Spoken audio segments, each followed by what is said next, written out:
Et c'est l'un des événements sportifs majeurs du Cotentin, la Barjo, qui revient pour sa 15e édition, les 14 et 15 juin, avec plusieurs parcours de trail, dont l'épreuve mythique de l'Ultra Trail, longue de 80 km cette année. Et on en parle avec Frédéric Duchemin, le chef du centre de secours de la car derrière l'effort sportif. C'est tout un dispositif de secours qui se met en place pour encadrer les nombreux coureurs engagés. Bonjour Frédéric. Bonjour Manu, bonjour auditeurs d'AGFM. Et on commence par un petit point sur l'actualité ce matin pour les sapeurs-pompiers. Pour les sapeurs-pompiers, puisqu'on a un incendie relativement assez violent qui s'est déroulé à Laon, dans l'Aisne. Et on a 2 collègues qui sont actuellement disparus. Donc avant de commencer cette petite interview, je voulais avoir une pensée, et l'ensemble de la corporation des pompiers voulait avoir une pensée pour eux. On parle donc de la Barjo ce matin, donc on revient dans le Cotentin, un événement donc sportif d'envergure sur notre territoire. On attend environ donc 2500 participants venus de toute la France. Et d'un point de vue sécurité, alors quelles sont les particularités de ce type de course, notamment avec des formats qui sont longs, l'Ultra Trail ou encore le Raid de l'Archange? Alors le Raid de l'Archange, où il y a effectivement 300 km, un peu plus de 300 km, je les ai pas comptés, j'avoue, et où nous accompagnons les coureurs, où nous les attendons à chaque bivouac. Nous sommes 2 pour accompagner les plaies, les entorses, etc., etc.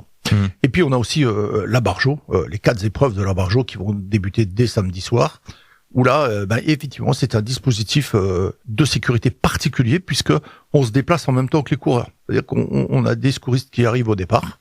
Il y a des différents points de ravitaillement, et nous on se situe au point de ravitaillement, parce que c'est souvent au point de ravitaillement où les sportifs veulent faire un petit point sur leur état. Des parcours aussi accidentés. Quels sont les principaux risques auxquels les coureurs peuvent être exposés sur cette Barjo? Qui dit course à pied dit accident traumatique, tout ce qui est entorse, éventuellement des chutes. Mais ça peut être aussi le malaise, puisque certains et certaines vont un petit peu au-delà de leurs efforts. Donc majoritairement, et on le vécu un petit peu en antenne, ceux qui se connaissent bien, c'est pas là où on a les difficultés. On peut être sur un traumatisme. Mais les sportifs qui se connaissent un petit peu moins bien, et là il y a des petites précautions à prendre, ne serait-ce que bien se ravitailler. On peut aussi très bien avoir du soleil comme avoir de la pluie, et donc il faut pas hésiter à avoir les équipements nécessaires pour pouvoir courir de la meilleure façon, et aussi un téléphone portable. C'est sur les plus courtes distances que vous rencontrez le plus d'accidents? Pas nécessairement. Le samedi soir, où effectivement on a entre 2 ou 3, 4 personnes, mais sur la quantité c'est pas si énorme que ça.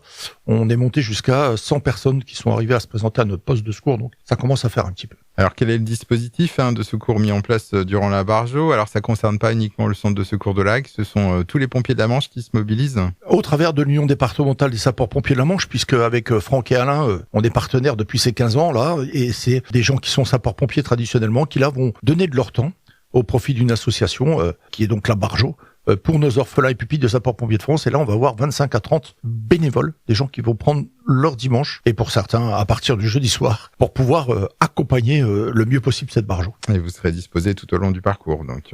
Effectivement, nous serons disposés tout au long du parcours. Alors, il y a les coureurs, mais il y a aussi les spectateurs, parce qu'on dit 2500 coureurs, mais si chacun vient avec une personne, ça fait 5000, si vient avec 2 personnes, ça fait 7500. Que chacun respecte les uns et les autres, et bien laisser passer les coureurs, parce que on a vu quelques vidéos où il y avait beaucoup de spectateurs, et alors c'est pas le Tour de France, on est bien d'accord, mais soyons vigilants, parce que le chemin du littoral n'est pas si large que ça, il faut être précautionneux. On a parlé déjà des bons réflexes adoptés, que ce soit pour coureurs et même pour les spectateurs. Est-ce qu'il y en a d'autres? Pas nécessairement. En fait, ce qui se passe, c'est que chaque coureur a une petite pancarte, et sur cette petite pancarte, il y a le numéro des secours à appeler, qui est à 06. Si d'aventure le 06 ne passe pas, faire le 112, ce sera aussi simple.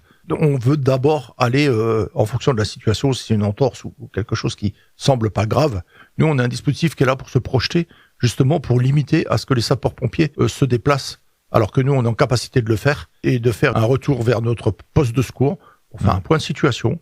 Et dans 90% des cas, les gens repartent par leurs propres moyens. Et on rappelle donc la Barjo, donc c'est au profit de l'œuvre des pupilles orphelins des sapeurs-pompiers de la Manche. Un mot sur cette organisation, pourquoi c'est important pour vous? C'est important pour nous parce qu'en fait, les sapeurs-pompiers, on va avoir 1530 orphelins de sapeurs-pompiers. On en a malheureusement dans le département, puisque j'ai tendance à le rappeler, mais c'est pas uniquement sur intervention, mais suite à maladie, etc., où dès qu'il y a un orphelin qui est dans notre corporation, on l'aide et on l'accompagne tout au long de sa vie. Eh bien, merci pour ces informations. Frédéric Duchemin, on rappelle que vous êtes le chef du centre de secours de la Hague. Un dernier mot? Non, on espère avoir un bon week-end, une belle semaine. Un beau temps, c'est toujours plus agréable. Un beau temps, c'est toujours plus agréable. Sortons couverts et prenons du plaisir, c'est bien là l'essentiel. Et on rappelle donc cette 15e édition de la Barjo, c'est le week-end prochain, les 14 et 15 juin, un défi sportif, mais aussi une grande mobilisation en matière de sécurité. C'est au profit de l'œuvre des pupilles orphelins des sapeurs-pompiers. Au revoir. Au revoir Manu, au revoir aux auditeurs d'AGFM.